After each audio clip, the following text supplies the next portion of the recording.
Human capital yaitu usaha mengembangkan dan mengelola sumber daya manusia demi mencapai tingkat paling penting yang lebih tinggi jika dinilai dari sisi kinerja.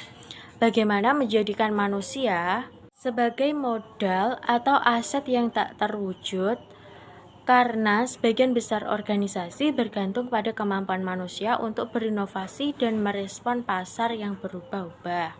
Dalam konteks ini, pelayanan pendidikan sebagai bagian dari public service dan atau jasa layanan umum dari negara kepada masyarakat yang tidak memberikan dampak langsung bagi perekonomian masyarakat. Sehingga pembangunan pendidikan tidak menarik untuk menjadi tema perhatian. Kedudukannya tidak mendapat perhatian menarik dalam gerak langkah pembangunan.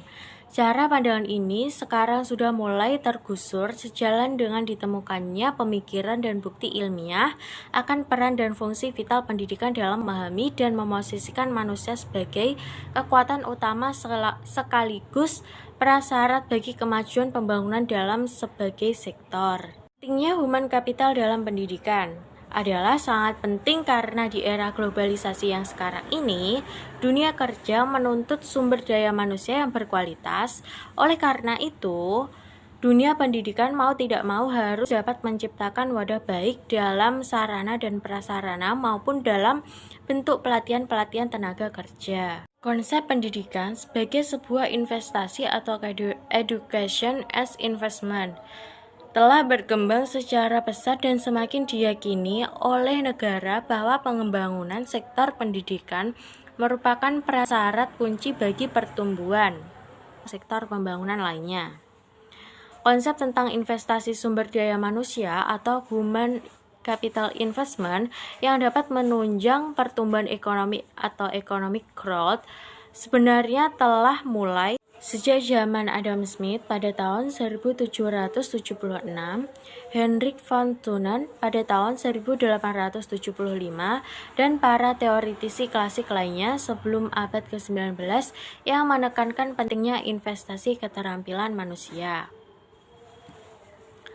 Dalam teori ekonomi klasik yang digagas oleh Adam Smith, Wealth of Nation pada tahun 1776, human capital yang berupa kemampuan dan kecakapan yang diperoleh melalui pendidikan, belajar sendiri, dan belajar sambil bekerja. Pendidikan yang dimaksud tersebut tentu memerlukan biaya yang dikeluarkan oleh yang bersangkutan.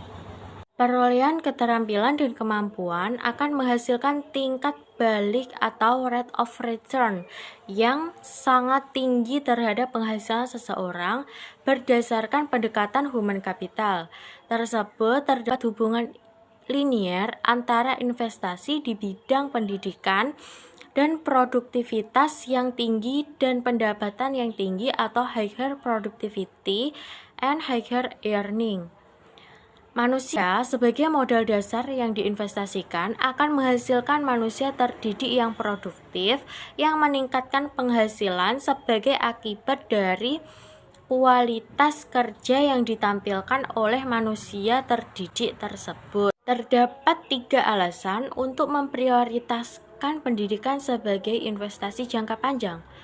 Pertama, pendidikan adalah alat untuk perkembangan ekonomi dan bukan sekedar pertumbuhan ekonomi. Pada praktek manajemen pendidikan modern, salah satu dari 5 fungsi pendidikan adalah fungsi teknis ekonomi, baik pada tataran individual maupun tataran global. Fungsi teknis ekonomis merujuk pada kontribusi pendidikan untuk perkembangan ekonomi.